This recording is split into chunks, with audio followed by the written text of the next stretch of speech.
नमस्कार, स्वागत है आप सभी का जी न्यूज पर। आपके साथ में हूं पूर्णिमा मिश्रा। सुबह के 8 बजने वाले हैं। हमारी एलओसी पर पहुंचे थी बैट, नापाक बैट। वो शिकार करने के लिए आई थी लेकिन खुद ही शिकार हो गई। इस खबर पर बात करेंगे, लेकिन शुरुआत कर रहे हैं देश और दुनिया की 50 बड़ी खबरों के साथ। आज पीएम मोदी के साथ दिल्ली में खाना खाएंगे नीतीश कुमार। मॉरिशस के पीएम के सम्मान में भोज का आयोजन किया गया है। पीएम मोदी के साथ लंच पर तमाम अटकलों को नीतीश ने खारिज कर दिया। बोले, लंच के बाद गंगा मुद्दे पर पीएम से मुलाकात करूंगा। पीएम के भोज में नीतीश के शामिल होने पर अटकलों का दौर जारी है। जेडीयू नेता पवन वर्मा ने कहा है कि बेबुनियाद ये सारी बातें हैं। राष्ट्रपति चुनाव के लिए विपक्ष की बैठक, 17 पार्टियों के नेता पहुंचे। नीतीश की जगह शरद यादव ने हिस्सा लिया।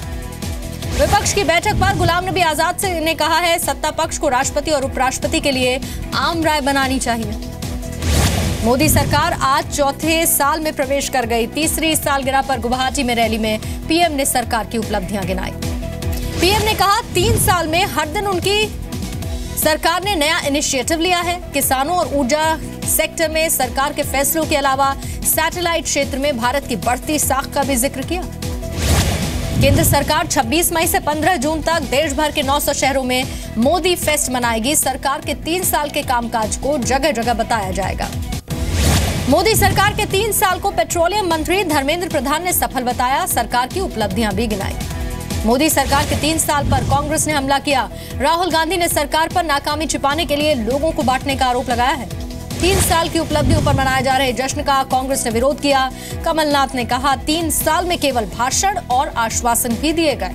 तो कांग्रेस ने बेरोजगारी पर सरकार से श्वेत पत्र जारी करने की मांग की। मोदी फेस्ट पर खर्च की जा रही 2000 करोड़ की रकम पर भी सवाल उठाए। कांग्रेस ने देश भर में मोदी सरकार के खिलाफ प्रदर्शन किया। वाराणसी में जवाब दो, हिसाब दो अभियान भी चलाया। पटना में कांग्रेस का केंद्र सरकार के खिलाफ प्रदर्शन, नारेबाजी की, भैंस के सामने बीन बजाकर विरोध जताया। मोदी सरकार के 3 साल पूरे होने पर चंडीगढ़ में युवा कांग्रेस का प्रदर्शन, किसान, जवान और रोजगार के मुद्दे पर विफल होने का आरोप सरकार पर लगाया। पीएम मोदी ने लोहित नदी पर बने एशिया के सबसे लंबे पुल का उद्घाटन किया। केंद्र सरकार के कैंपेन की भी शुरुआत की है। धौला सादिया पुल का नाम भूपेन हजारिका के नाम पर रखा गया। अरुणाचल प्रदेश और असम के बीच की दूरी 165 किलोमीटर अब कम हुई है। पीएम मोदी ने असम के धेमाजी में भारतीय कृषि अनुसंधान संस्थान की नींव रखी तो गुवाहाटी में एम्स का शिलान्यास भी किया। कर्नाटक में बीएस येदियुरप्पा बीजेपी की तरफ से मुख्यमंत्री पद के उम्मीदवार होंगे। पार्टी अध्यक्ष अमित शाह ने उनके नाम का ऐलान किया है। भारतीय सेना ने उरी सेक्टर में पाकिस्तान की बैट बॉर्डर एक्शन टीम के 2 आतंकियों को मार गिराया है। ये सूत्रों के मुताबिक दोनों ही भारतीय सीमा में घुसने की कोशिश कर रहे थे। केंद्र सरकार ने गाय समेत सभी मवेशियों पर हत्या के मकसद से खरीद फरोख्त पर बैन लगा दिया। सिर्फ कृषि में इस्तेमाल के लिए अब इन्हें खरीदा और बेचा जाएगा। केंद्र के नए नोटिफिकेशन के मुताबिक सभी पशु बाजारों को जिला पशु बाजार कमेटी से परमिशन लेनी होगी। डीएम इस कमेटी के अध्यक्ष होंगे। पशु बाजार में मवेशी को बेचने से पहले एक हलफनामा एफिडेविट देना होगा, जिसमें लिखा होगा मवेशी मांस कारोबार के लिए नहीं बेचे जा रहे हैं। 3 जून को चुनाव आयोग की ईवीएम हैकिंग चैलेंज में सिर्फ एनसीपी और सीपीआई-एम हिस्सा लेंगे। आम आदमी पार्टी, बीएसपी और कांग्रेस ने रजिस्ट्रेशन नहीं कराया है। ईवीएम पर उठे सवालों के बाद पिछले हफ्ते चुनाव आयोग ने सभी राजनीतिक दलों को चुनौती दी थी। 4 घंटे में ईवीएम हैक करने का चैलेंज दिया था। चुनाव आयोग ने 20 मई को ईवीएम हैकिंग चैलेंज का ऐलान किया था। पार्टीज को 26 मई तक रजिस्ट्रेशन के लिए भी वक्त दिया था। दिल्ली के पहाड़गंज में अमेरिकी स्टूडेंट से रेप का आरोपी पकड़ा गया है। मर्चेंट नेवी में काम करने वाले आरोपी पर पीड़ित छात्रा ने आरोप लगाया है। दिल्ली में लश्कर हमला कर सकता है। खुफिया सूत्रों से मिली जानकारी के मुताबिक दिल्ली पुलिस अलर्ट पर है। दिल्ली के सीएम अरविंद केजरीवाल ने उपराज्यपाल को चिट्ठी लिखी है। अपने अधिकारों के बारे में जानकारी मांगी है। कल सीबीएसई के 12th के नतीजे आएंगे। सीबीएसई ने कहा है, मॉडरेशन पॉलिसी पर दिल्ली हाईकोर्ट के फैसले का पालन किया जाएगा। दिल्ली पुलिस क्राइम ब्रांच ने किडनी रैकेट का भांडाफोड़ किया। 4 लोगों को गिरफ्तार किया है। नवी मुंबई के पनवेल महानगर पालिका चुनाव में बीजेपी ने बाजी मारी है। 78 में से 51 सीटों पर जीत मिली है।